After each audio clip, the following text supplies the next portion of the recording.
Hi all, இன்னைக்கு morning chapati பன்னீர் gravy தாங்க பண்ணியிருந்தேன். சப்பாத்திக்கு எப்போ பார்த்தாலும் பன்னீரை போட்டு கிரேவியாகவே பண்ணிட்டு இருந்தா எப்படி, அந்த கிரேவியில் இருக்கிற பன்னீரை தூக்கி ஏதாவது பண்ணலாமேன்னு ஒரு ஐடியா தோணுச்சு. அதனால் லஞ்சுக்கு எனக்கு ரைஸ் சாப்பிட பிடிக்கல, சரி போகா சாப்பிட்லாம் அப்படின்றதுனால பச்சை பட்டாணி வெங்காயம் எல்லாத்தையும் போட்டு நல்லா வதக்கிட்டு, அப்போது ஒரு ஐடியா வந்ததுங்க, பன்னீர் எடுத்து பிச்சு போட்டு நம்ம போகா பன்னீர் போகாவை மாற்றிடலாம் அப்படின்ட்டு. அதனால் எடுத்து அதை கூட நான் சேர்த்து நல்லா மிக்ஸ் பண்ணி விட்டுட்டேன்.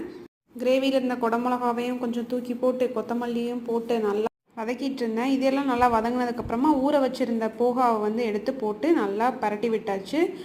வீட்டில் எதுவுமே அவசரத்துக்கு இல்லை அப்படின்னும் போது நம்மளுக்கு இது சட்டுன்னு செய்யக்கூடிய ஈஸியான ரெசிபி. ஈவினிங் ஸ்நாக்காக கூட நம்ம சாப்பிட்லாம், ரொம்ப ஹெல்த்தி ஸ்நாக்கும் கூட. அப்படி இல்லைன்னா பிரேக்ஃபாஸ்ட் டின்னர் சிம்பிளாக பண்ணணும் அப்படின்னாலும் இந்த மாதிரியே பண்ணிக்கலாம். இந்த ரெசிபி பிடிச்சிருந்தா மறக்காமல் லைக், ஷேர் அண்ட் சப்ஸ்கிரைப் பண்ணுங்கள். நம்மளோட சமையல் லைஃப்ஸ் சேனலை மறக்காமல் பெல் ஐக்கான் ப்ரெஸ் பண்ணிவிட்டு தொடர்ந்து வீடியோக்கு சப்போர்ட் கொடுங்க. தேங்க்யூ, பாய்.